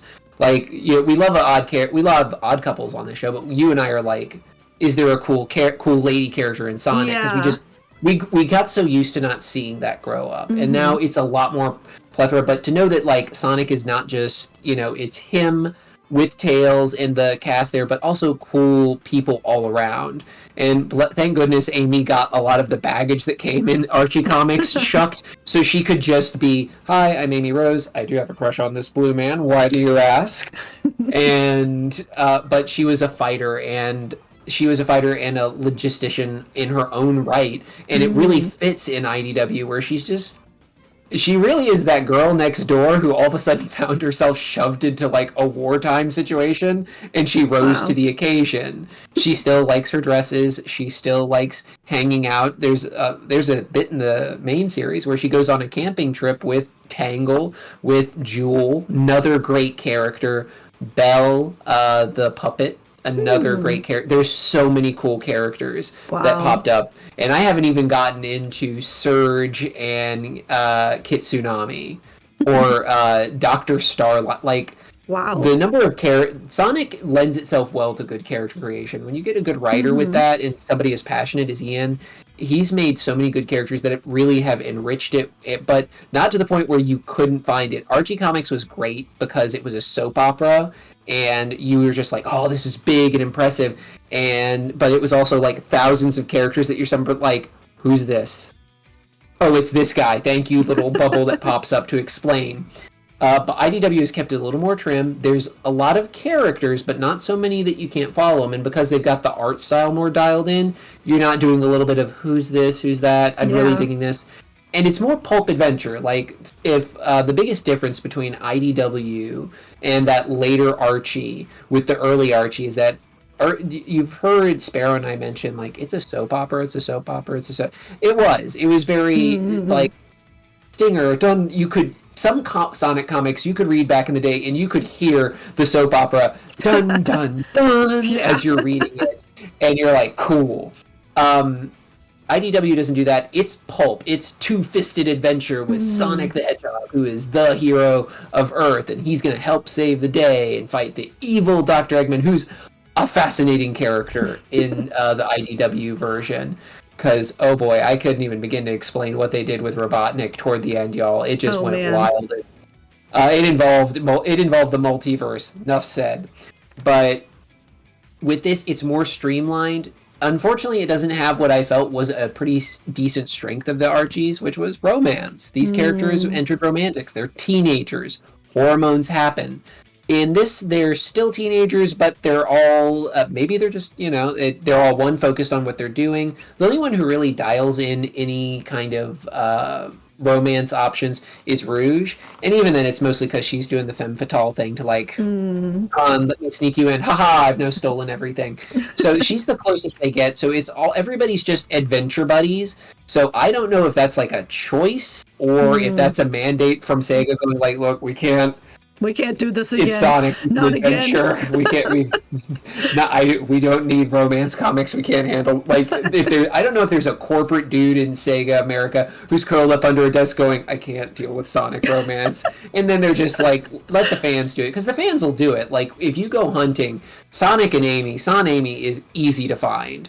And Tangle and Whisper, they're pretty much written as girlfriends. Like as you read the comics, it's pretty clear the way they interact, like to the point where there was one panel I remember, and I should have handed this to you, but I forgot about it till I'm just now talking, where it's them looking at each other significantly, and the background colors are the lesbian pride flag.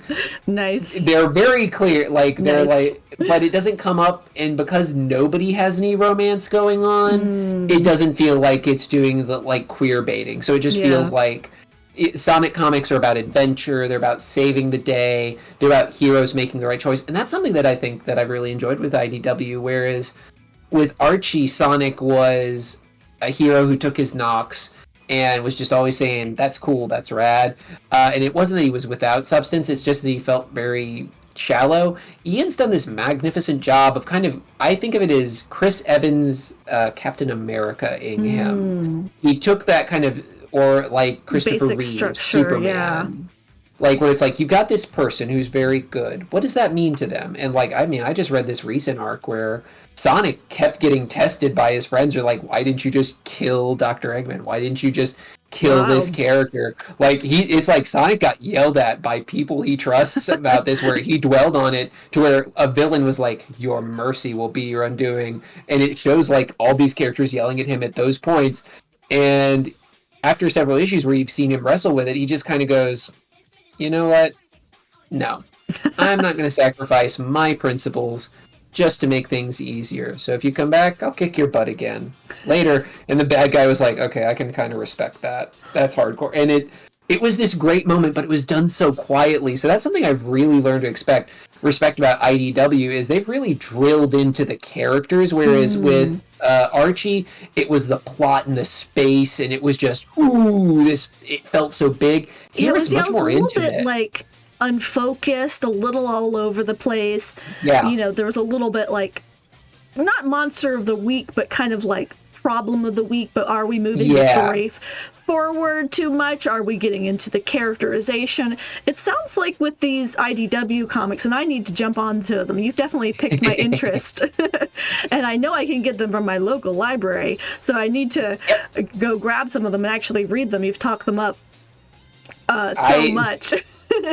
They seem like they are a lot more streamlined. The art direction, the cover design, the writing seems a lot more intentional, I guess, if that seems. And maybe that is, like you said, maybe Sega, they're on the cover very prominently here in the bottom right cover. We see Sega is involved, and maybe that's not the worst thing that could happen. That maybe we're reining this in just a little bit.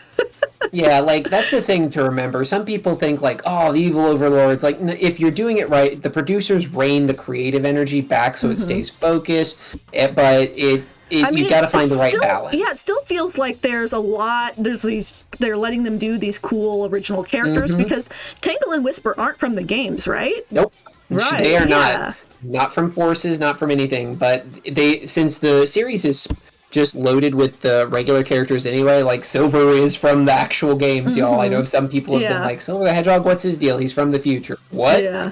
That's from the games. Sonic Adventures, y'all. It really informed all of what's going on here. And I think cohesiveness comes from whereas before it was Ken Penders was writing his thing and other writers would pop in, like, I wasn't kidding when I said I don't think I've seen anybody else's name but Ian's as the writer. So it's like his whole playground. So he's got it just He's really taken a lot of ownership, it sounds like, in really driving the series in a more, I'm going to say cohesive again because I don't know another word for it, but it seems like Sonic is going in a good direction. Like for a while there, I know there's been some like dud games. They haven't popped off quite as much as the original trilogy, but I know Sonic Mania and Colors has been pretty popular. And I know the movies has made a ton of money, and they're coming out with another one. Is that this year? I think next year. I know this year Knuckles has his mini-series, which to be at my age and go, the Knuckles mini-series, I know where this is going. He has a mini-series in comics that's coming up? Not in the comics. He's had one or two, because you got Knuckles. He's still pretty popular. People love seeing him. He's been streamlined too, thank goodness. The whole of what Pender's cooked up, it's just Knuckles. He's the only echidna. He protects the Master Emerald. It's just that. It's nothing fancy anymore. But no, the Knuckles in the movies, he's getting his own little streaming series on Paramount Plus. It's like this 6-episode thing. I didn't know where he's going to teach one of the movie characters how to be an echidna warrior. And I'm like, oh, that's going to be magical. That sounds cute. That's going to be a blast. Is it going to be animated or live action? It's going to be like the movie where you've got the animated, like the CG characters. Got Idris Elba, CG Idris Elba, and then the live action actor. Yeah. Wow. Cool. I didn't even know about that. I'll have to check that out. But you will, because you know what the standing picture was from the director? No. A shot of a chair that says Knuckles with the hat sitting on it. Oh, the hat. I love the stupid hat. It's so good. It's just like, it's like, what's up? I'm a cowboy. I'm a bushwhacker. It's like Knuckles wearing. Sonic doesn't wear a silly hat. Why are you in this gorgeous, fun hat? We love big, stupid, fancy hats in this house. We do. You all can't see it, but I usually wear this big red witch hat just because, man, it's comfortable, and two, it's my style. It's how I roll. I need to get like a wearable hat. Like I have hats, but not one that I wear out a lot. I need to get like a wearable hat. But I love big floppy hats. I need more excuses to wear a big floppy hat.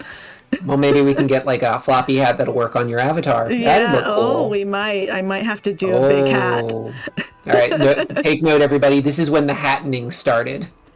Oh my gosh. But we've talked on for over an hour now. Can you believe it? Oh my god, I was like, oh, we're just getting started. We still gotta talk about this, and then there's all these things. Yeah, this is the surface, you guys. Like, yes. Sparrow and I can't stress this enough. This is the surface. You gotta go fast, Riku. Yes. You're totally right. So I guess this is where we can kind of introduce that this might turn into something a little bit bigger, guys.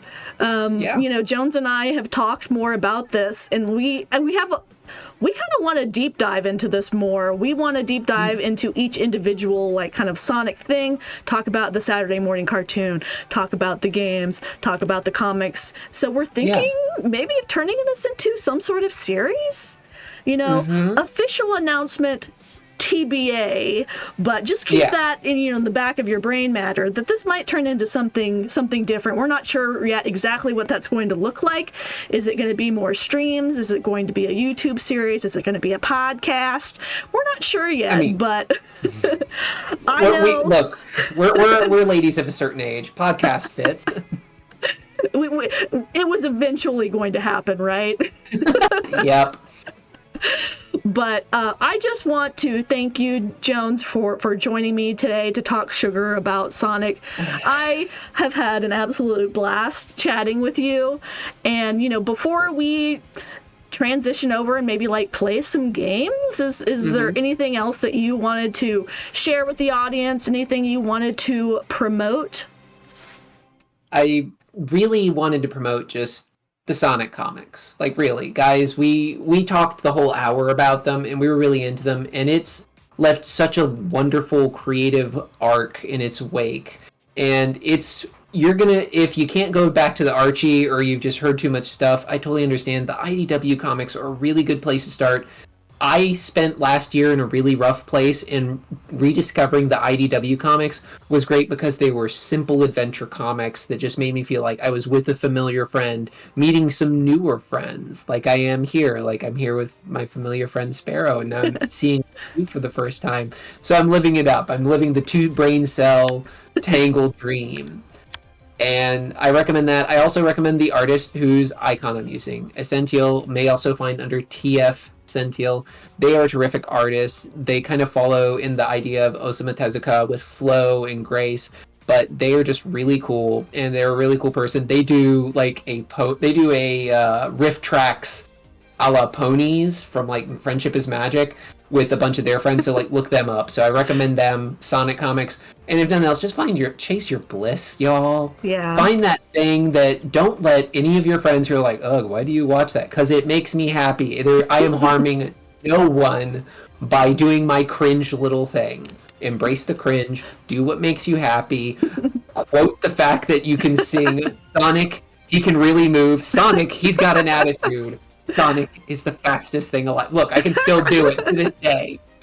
That's what I'm going. Oh man. Well, thank you for this kind of jog down memory lane and into the future. I'm really excited to dig into these IDW comics. Oh my gosh. And just kind of see where, Sonic is going to go in the future. He's had such a long and storied history, lots of up and downs, but I think now is probably a great time for us to take a quick break.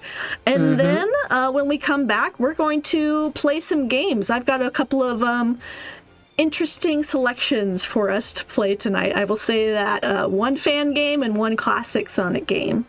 So I hope you guys, exciting, I hope you will come back and see us in just about 5 minutes. We will be right back. Thanks, y'all. See you soon.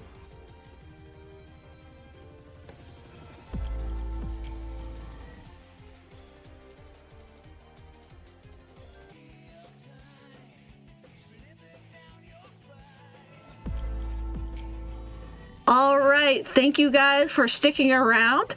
Now we are going to attempt to play some games. We did a test run of this earlier offline, and it might be a little bit scuffed, but we shall see. First, I wanted to try out something a little bit different. It is a fan game by a fan that I believe goes by Nicky X. So let me see if I can pull it up. It is called Sonic Liberators, and it is a Sonic Saturday morning cartoon inspired beat 'em up, side-scrolling beat 'em up game. And all the animation is very cute, so I wanted to show it to you guys tonight if I can get it to work. Let's see. Fingers crossed. Fingers crossed. Let me load it up for us. There it is. The cat. This is the old Sonic Saturday morning cartoon opening that they've just ported in a low-res version to the beginning of their game. Oh, it still slaps. This was a bop. There was Nicole. She gets a small cameo. Yep. Sally, why did you put me in the bomb? I'm still in the bomb. Sally. There we go. But definitely by today's standards, this animation is pretty, low budget looking. But for back in the day, it's so charming. It's pretty well done. It was, this was kudos. This was top tier stuff. All right, let's see if we can play this game. Fingers crossed. All right. Oh, let me turn off the background music. I forgot that I have playing. Because we want to hear the... Oops. No, we don't want to hear this again. All right, but we're going to start a game. And it's really cute. You can play story mode where it actually plays part of the episode to introduce you to the level. But first, we can choose our characters. And not only can you be Sonic or Tails, but you can also be Sally, Princess or Sally? Bunny, Antoine, Or Rotor. And like, look at these cute little sprites that they made. They look so cute. And you know, this, if Jones was here sitting next to me in real meat space, this is apparently multiplayer. I don't know how you would do that on the computer. Maybe we'd have to hook up controllers. I'm just playing with my keyboard right now, but we're gonna play as Sally because, of course. Obvious reasons. We both thought she was the champ. She was the winner. And we get this little animated cutscene. This is just ripped directly from the Saturday morning cartoon. And it's so funny. Here we go. Here we go. We're infiltrating. Section 2, Module 14.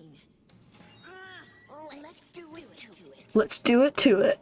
Ah, their little thing. I love that. I love that they had little things, little handshakes. It was so cool. Hold it, Sal. Maximum ferrite field. And Snively. Oh, Snively. Also a great voice performance. Was the Controls the old roboticizer. evil sidekick. Down the alarm. That should do it. Should.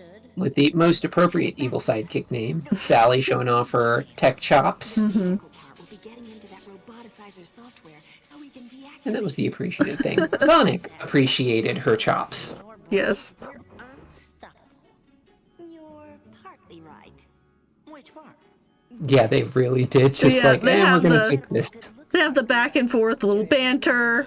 And there, yeah, That is not a dream. That is one. that is one good-looking hedgehog. Serious? Get serious, Sonic. Focus. Damn serious. What is that?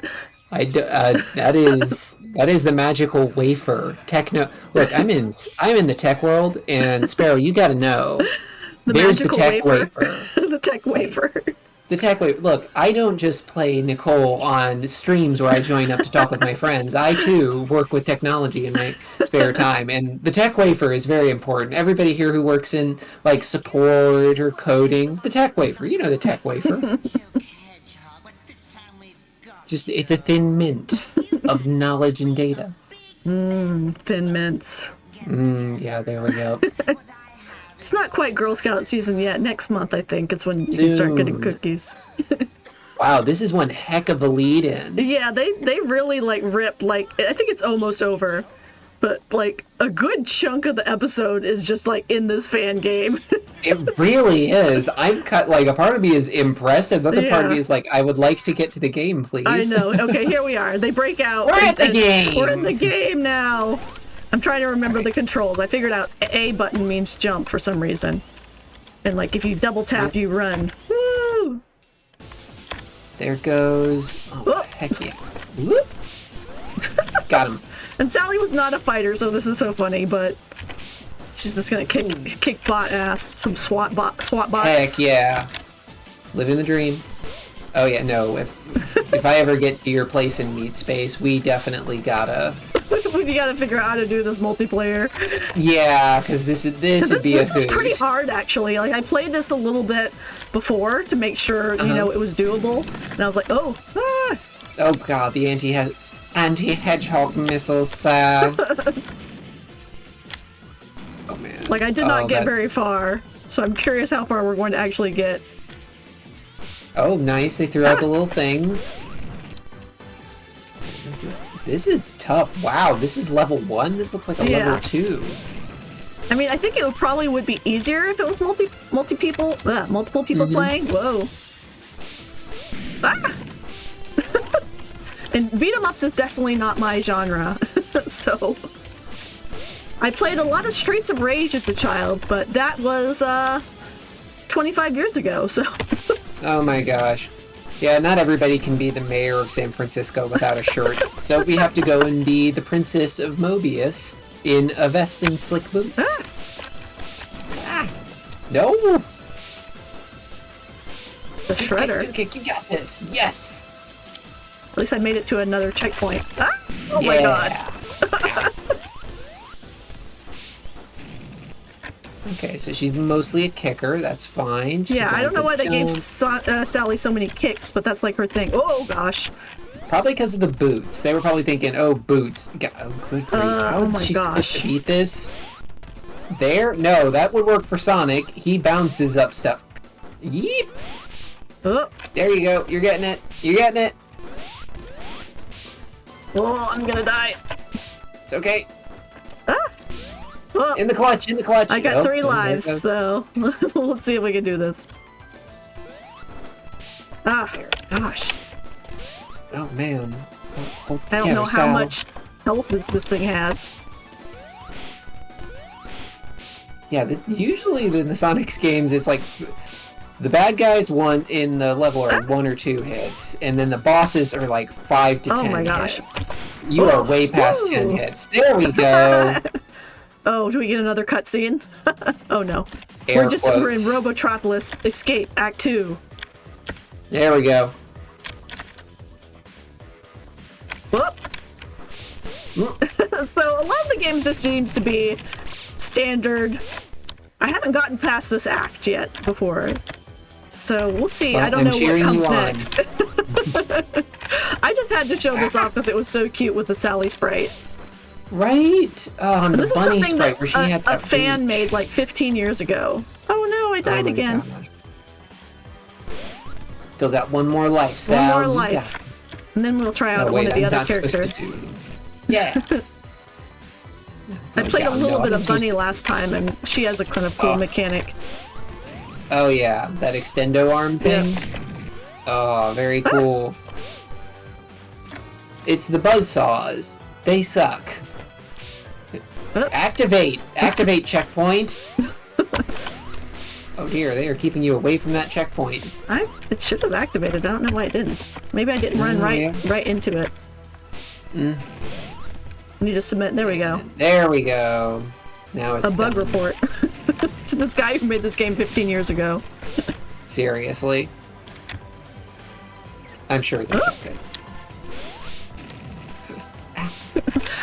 I like how the SWAT bot looks like you just made an MS Paint.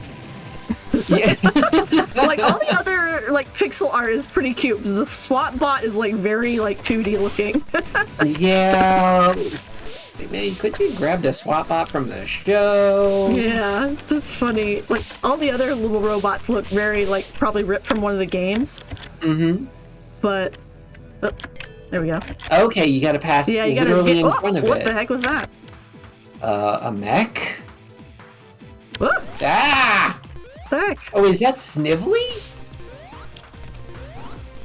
No, I don't think so. All right, maybe I just have to Oh, run they've from this got guy. a block. They're a jerk. Oh, all right. Ah. Can I fight you? Can't tell if you can or can't fight. Like I can't seem to fight him. I think I just have to run. Dodge. Ah! Ah. Getting that Dragon Ball Z abridged flashback. Dodge! I'm like, PTSD. How am I supposed to fight this guy? Can I fight you? Okay, I can fight him. There. Oh, see, now I have to run. It's like I knew Now there was there's a part where running. you have to run.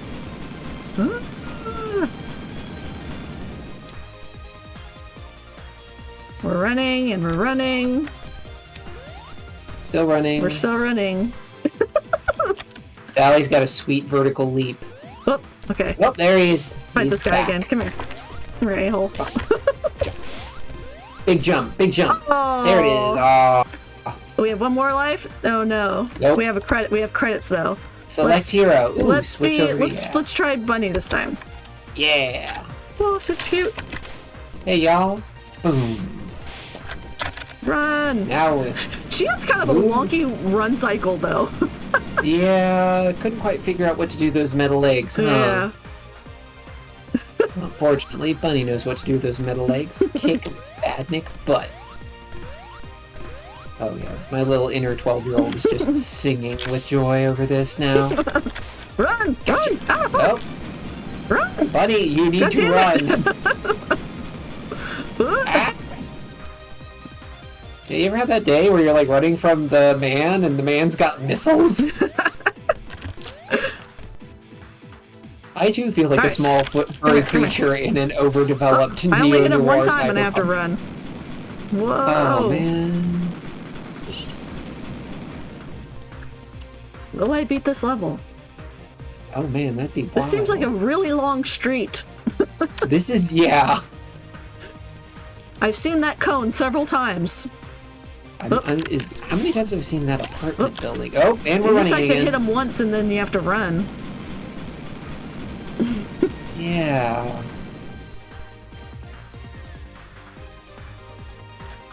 Is he here? Where is he? Oh, there he is. Where are you, jerk? Ah! Get him! Get him!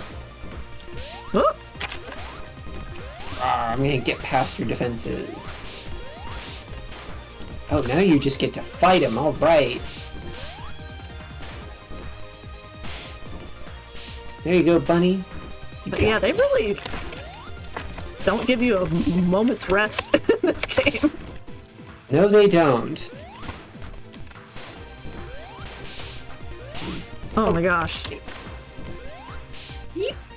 Ah! This is bringing back bizarre memories of watching my sister play Sonic games, and I'm just over here making commentary.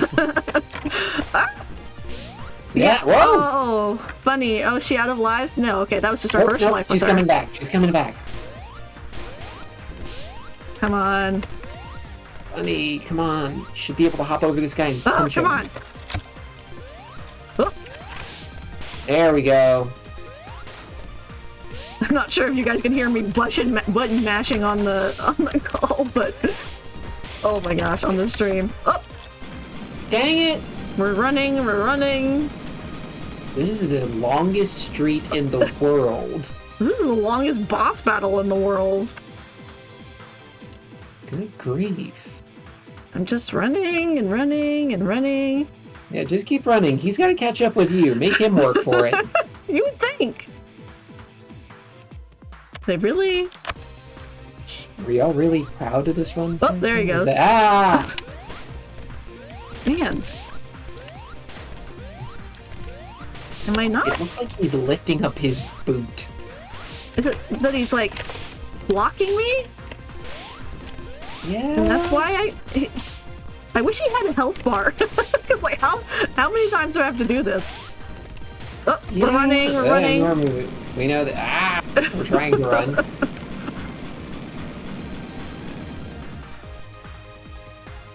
Okay. I can see how multiplayer would benefit because one of you Yeah. draws the fire and the other takes the Yeah, I makes the wonder hit, if and that then would everybody make just things goes. easier. It must be like scaled for that. This is supposed to be played with your Sonic buds. Fellow freedom fighters. Oh, good. Goodbye. Oh, finally! Finally! Good lord! Yeah, get one more lick in. Now it's in slow motion. You're gonna explode? Should I run? Little bunnies don't look at explosions. Yeah, finally. Man, that took forever. Was. Oh my gosh, they used the end credits. Okay. Oh, I see you man. there, game. You beat it! Look at that! Stage 1 complete! Oh, now we get a cutscene. Oh yeah, now we get more of the episode. Report. SWAT bots. Can I have that chair? Were the SWAT bots ever in the games? Where did those come from? That is writer's brain, not from the games. Cluck, all the other little like animal-looking robots, those are from the games. The Yeah. SWAT bots were just them like, we want some stormtrooper dudes. He's got some very... What was the villain from Inspector Gadget called? Oh, Dr. Claw. Dr. Claw. He's got very much Dr. Claw vibes. Yeah, With, like, very the Dr. Claw robot energy arm. with this. And Jim Cummings going deep and just, yeah, he's making that big snip. Frontier Forest. Oh, that's so pretty. I've never got... Yeah, the background is actually quite well done. Yeah, she'll run. Oh, criminy. We have some different baddies here at least. Yep, one hit crabby. wonders, boom. Oh, One hit, you wonder where they went. Pop them.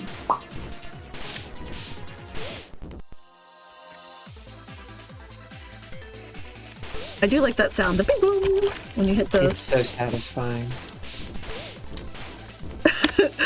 But anyway, we don't have to like play through this whole game or anything, but I just thought it was like a very fun, charming concept. Yeah, this is... And I wanted to show you all the cute pixel art of the characters. And a game where you can play as Bunny. Right? I love Bunny. I love a female character in a cartoon with a southern accent. I don't know. Oh, my stars and garters, my Harry's a mess. Yeah, Bunny was so cool. She was just, like, I remembered her issue where she had a nightmare about getting fully roboticized. And she's just ran away from her friends to keep them safe. But it was thankfully a nightmare.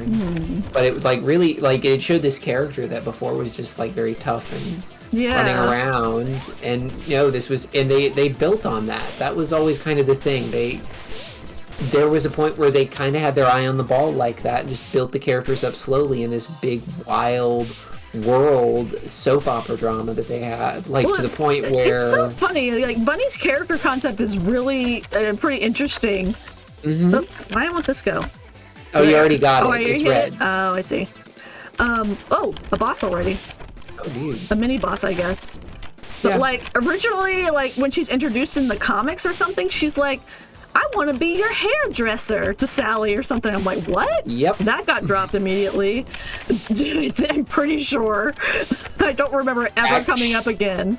It did later issues. When you got off, that was the thing. Bunny was just like, I just wanted to be a hairdresser, not a fighter. That was kind of her thing. Yeah. And eventually, like, she did get to, like, open a little hair salon in Numo Metropolis. That's funny. Didn't last, because alas, her life. Yeah. Well, it's so funny because, like, in the cartoon, she's kind of like the heavy hitter. Oh, that's fine. I thought it was supposed to cutscene. Whoa, I'm going super fast. Oh, you're getting rings. You're getting power rings. Oh, I have like a little slide now. Oh, hey. Cool. Don't mess with the slide. Nice. Let's get the rings. Jumping over the rings. There we go. There we go. There we go. Checkpoint. But yeah, there's one episode in, I recently rewatched the cartoon. There's one episode where they like de-roboticize her and she's like, oh yay, I'm finally normal. And then like when it doesn't work, when it like glitches out, she goes back to being half roboticized, she's like crying and it's like legitimately sad. Like you feel bad for her. Like Bunny had the characters just would surprise you with the depths they did. Like, the real surprising depths to me was when Bunny and Antoine got married. Like, the amount of character growth that Antoine went through. Yeah, like, in the cartoon, in early comics, he's such a dweeb. And, like, just like the coward comic relief character, like I said. And, like, they gave him just these, like, Looney Tunes comic relief episodes that are very focused on him for some reason in the comics, in the Saturday morning cartoon, which is so funny. There must have been a producer that just thought Antoine was the thing to be. I think I heard somewhere, maybe it was in the documentary that I was mentioning earlier, that like ABC specifically requested some Antoine episodes. Maybe they just wanted some comic relief episodes or something. But I'm just like, he was probably the least popular character. So it's a very odd choice. Yeah, ABC kind of couldn't quite figure out what to do. That's a thing. Oh. Oh no. What is this? It's a hit. Okay, hit. Get back here so she can hit you. Oh, oh gosh. Nope. Wrong. You were supposed to get back here so she can hit you, not you hit her. Oh gosh. Oh, this is rubbish. Oh dear. This is challenging. Oh, well. One more life with Bunny, and then we might call it a quits with this game. Oh wait, that was the end. That is it. All right, shall we switch over and try something else? Yeah, I think this was a fun experiment, but not exactly easy to play, but very cute and a great effort by this fan. Totally made this game. That's so surprising to me. But I got this other thing, which is pretty cool. The Sonic Mega Drive collection with Sonic Spinball. So let me load that up for us. Here we are. Yay! It worked seamlessly this time. Yay! All right. So this is like a really cool like interface. Like it's like this 3D like kid's bedroom or something of like with like games on the wall. Like over here, there's a Sonic poster. And like on the floor, there's like the Sonic rug. Yep. And here you even see like early Sonic comics. Oh my god. Over on the floor. It's very cute, and it has this whole like little interface where you pick the game off the shelf, and it like puts it into the Sega Genesis to play. As a cartridge. That's so fun. So I'm also not good at this game, but You're really challenging yourself today, Sparrow. this game was $5 on Steam. All the other ones were like I have a bunch of Sonic games, but they're not on my computer. Oh, yeah, that's right. So, like I looked on Steam for like what can I buy to play on stream. But this game has some really fun graphics. Oh, nice. But I'm also not good at it. It's okay. We're just here to have a good time. But like, it's so funny in the Saturday morning cartoon, there is actually like a Sonic Spinball like segment. Oh I don't know if they were gosh. like contractually obligated or just inspired. But I definitely remember playing this game with my friend in like her back room where she had her Sega Genesis. Oh, I missed it. Dang it. Oh. This also has some of the trauma music, and unfortunately I don't think you can hear it, Jones. Like when you fall down into this pit underneath, I'll let the streamers hear. Like it has some terror music going right now. It's horrifying. Got some terror visuals. No! And when you die, he makes such a horrible, like, weird noise. It's like traumatic. I'm suddenly glad I can't hear this. I did it on purpose just then, but it's for everyone to hear it because it's like some of the sound design of this game is whack. But it's very cute, all the little animations. And so our objective, we have to first hit these switches to drain the ooze or whatever to get to the Chaos Emerald. But it's really hard to do. As we bodily launch. Look. What happened? No, jump. Look. I don't know.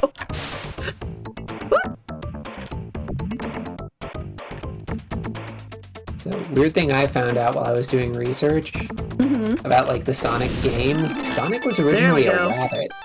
A rabbit? Yeah. I mean, that makes more sense than a hedgehog as a mascot character, I suppose. Yeah, but it's like after like a little work through and they were like, well, we'll make them blue, and Hedgehog came up. I'm like, okay, that looks a little better. Just those weird little things, the little quirks of history and what could have been always fascinate me. Oh my gosh. But it's like the big thing that got Sonic out was this. The whole spin dash. That was his shtick, and they were like, oh yeah, that's gonna be fun to play, and they're not wrong. It's like trying to get to the next area. Here we go. Yeah. So like seeing that, oh dear. Is it okay? Okay, yeah, you went through a licky tongue area. Yeah.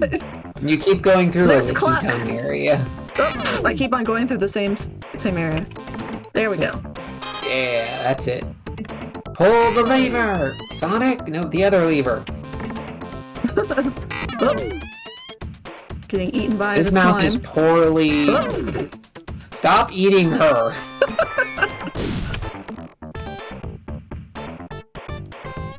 Come on, that was enough go. There we go. Oh, no. Go in there. There we go. Not quite. Come on. Damn it. Come on. But no, there's like this, I don't know where it's from, There we go. You have to bust 3 of these barrels. Oops. Damn it. There's this like origin of Sonic comic. I don't know if it was done by Archie or like a Japanese artist and then just like translated. Have you ever seen this? Like where he was originally brown and then like he was on a treadmill or something. Yep. And he went cobalt. Yeah, that was the book color. I found when I was a kid. Like, oops. I found it in that Walden Books. No, Sonic. And it was... if you dig around, you can find it too, and it is wild. Like, Dr. Robotnik was originally just Dr. Ivo, Dr. Robotink was the kindly Dr. Ivo, and Sonic was just this little brown hedgehog. He was like, I can run fast, and the guy was like, oh, you can, and had him... And it's like, let me get you on this treadmill. And as Sonic ran, he's like, I can go faster. You can't. Oh, it's overloading my machinery. You're turning blue with the energy. And yeah, I used to have that comic somewhere. I must have given it to a mutual friend of ours back in college, maybe. Because I had a huge, you know those under the bed like storage tubs, just full of Sonic comics. Like probably hundreds of them, and I gave them away. I don't think I sold them. I think I just gave them away. There is no shame in giving away. You wanted them to go into hands. And I knew it was to another fan at least. Good. But good on you for donating your comics to the library. That's a great idea. I should do that for some of my old.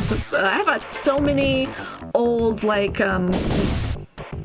Collected graphic novels, old like Tokyo Pop, back when Tokyo Pop was a thing. Oh my gosh. So I'm like, this is an old thing to say, Walden Books, Tokyo Pop. I'm like, hey, we've seen some stuff in our time. Yes. And I love it. No, like, really, guys, that's something I probably should have talked up at the beginning. Get your comics from your local library. Donate your graphic novels to them. Just talk to the librarian and be like, hey, I've got books. Do you guys take donations? They'll say yes, or if they're like, well, no, nowadays, you can, also, a lot of libraries have ebooks, and that includes graphic novels. So if you just have a local library where you can get a library card, you don't actually have to physically go into the library if you don't, want to. You can still support them by downloading ebooks, including graphic novels. So really easy to read on your Kindle or iPad, or even on your computer or your desktop. Whoa. I need to do that more often. That's a great reminder. For my area, when I first signed up for my card, they're like, here's the digital service. And I went, oh, cool. And I was reading it on my phone for the longest time. Oh, gosh. I was like, I was like, I eventually gave myself eye strain. I felt it. That's right. You only recently got a tablet. Yeah. And it was thanks to you pointing me in the right place. And I got a tablet, and now it's like, I get 4 borrows a month, and I have to be careful because since all I do is I use it to read graphic novels, and at this point the IDW Sonic graphic novels. Yeah. It's like I tear through those so quickly. If I don't pace it out, one time I went through all 4 of my borrows within a week because I just read I just was chugging it so fast and so hard because they're real easy to read. This isn't a dig. It's supposed to be like an easy read series, and same is true. I found other comics there. I actually found non-Sonic related. Superman Smashes the Klan. Somebody made. Oh, nice. It's they made like the author talks about how the history of Superman Smashes the Klan was originally a radio drama. Yeah, I'd heard about that. That's a really cool story. Oh, it is. Like, it gets wilder because it happened because the people who were back in the day when Superman was big, he had a radio show that was very successful. And when it came about that like some of the writers found out about the Klan getting big again, they were like, well, we got to make these guys into losers and have Superman beat them up. And they did just that. And like they went on a whistle stop tour promoting this show, and now it became a comic, and it's really fun because the guy took the original idea and added some real cool flair. It was I think it was Gene Lewin. Yeah, Gene Lewin and Chihiro, the art team that's done like Gwenpool. They're really cute. They've got a very anime style. Yeah. It's real fun art. So it's not just Sonic comics. It's other graphic novels and sometimes beefy graphic novels that are like, oh boy, I'm reading a thing. But yeah, my digital service, they do graphic novels, they do audiobooks, they do some TV shows. Yeah, when I was riding the bus regularly to commute to work, back when I had to commute like every damn day, I was riding the bus and listening to audiobooks from the library was so nice because audiobooks are kind of expensive. They really are. But you can get a lot of them from the library. Sometimes you have to like wait, especially if it's like a new release or something. But you'll get put in a queue, and then you'll get like an audiobook, which is like dozens and dozens of hours long sometimes, depending on if it's a long-ass book or a series. Like I recently reread all of the His Dark Materials via audiobook. Nice. And that was great. I got to listen to all of those before watching the HBO show. Oh no, here we go. There you go. Okay, good recovery. But yes, check out your local library. Yeah. Is our PSA Sonic for says, this afternoon, apparently. Sonic says. No, wait. Sparrow says. Sparrow and Jones say, support your local library. Supporting your libraries? Cool, kid. I'm trying to think of it, because that was one thing that was just hilarious with the Adventures of Sonic. Yeah, there was like a little Sonic Says segment. I totally forgot about that until just this moment. The PSA, it was like the fact that some of it was just the most random stuff. Like some of it was the boilerplate, don't do drugs, kids, but others was like, don't stuff your sister in a dryer, and I'm like, what was happening? Do you remember they did that with the Sailor Moon episodes too? Oh yeah, Sailor Moon says. Yeah, that was like a thing in the 90s. There's a reason, I can tell. Yeah, it must have been like because this show otherwise has no educational value. We have to put something in it. So long story short, I will do my best to do this. I can do this. In the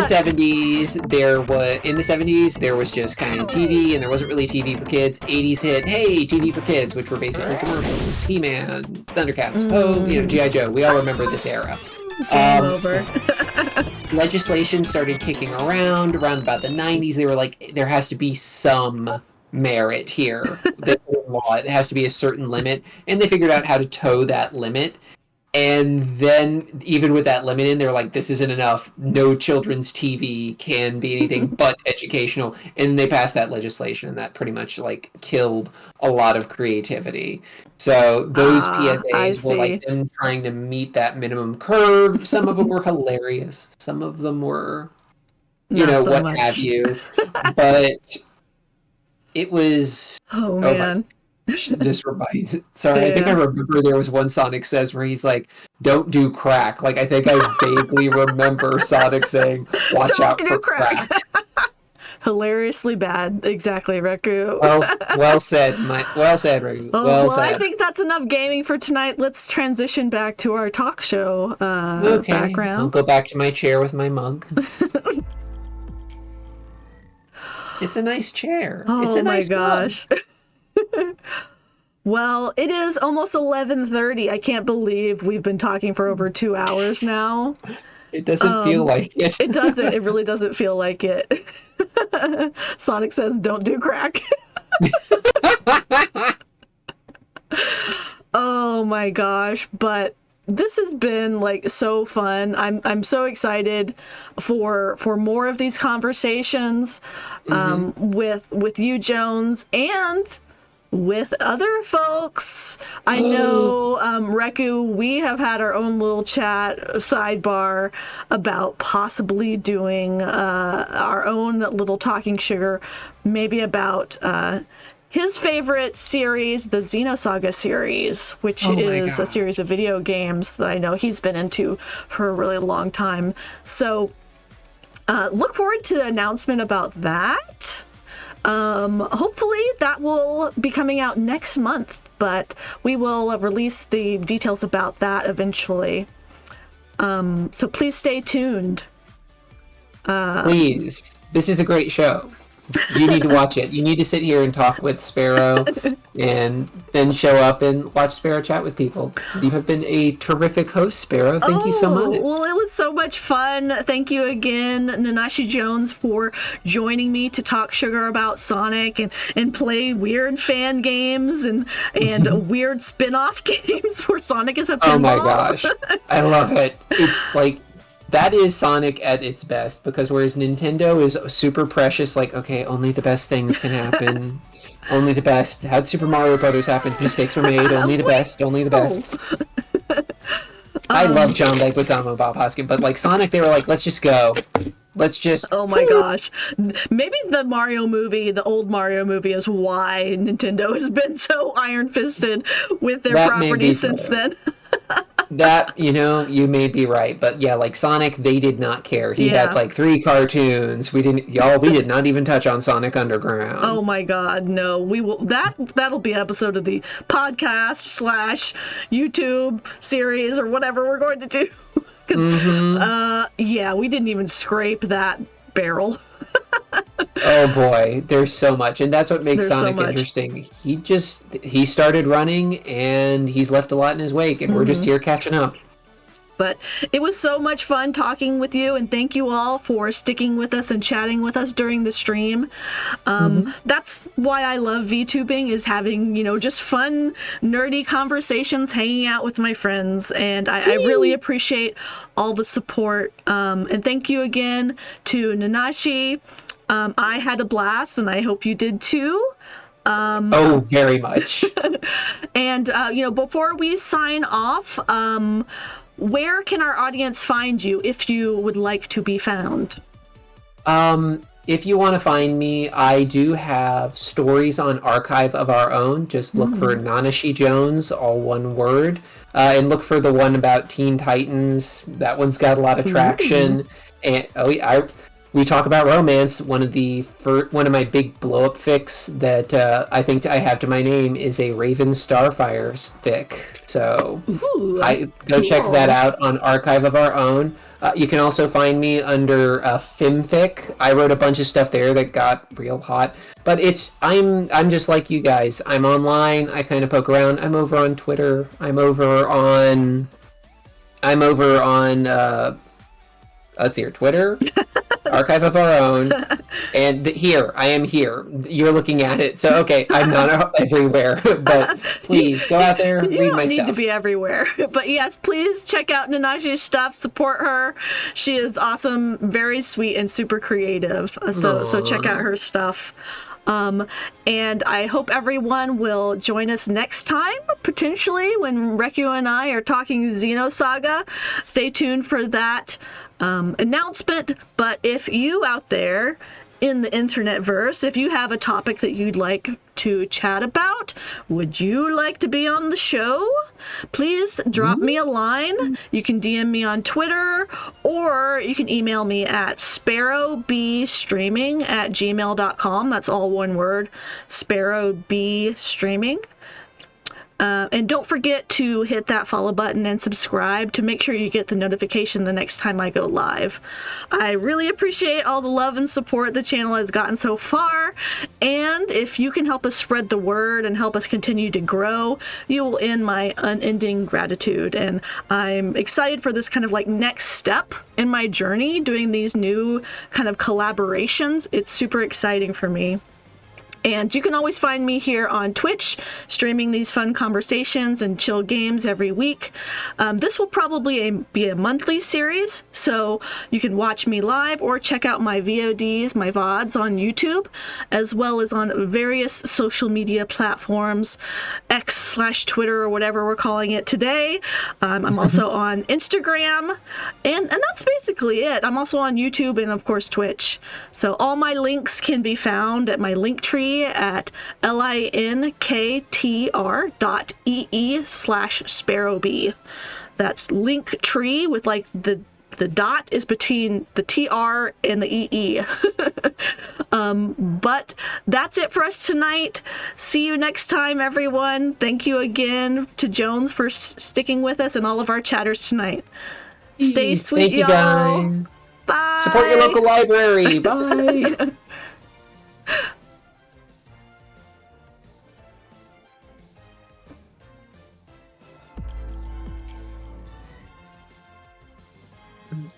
Mm.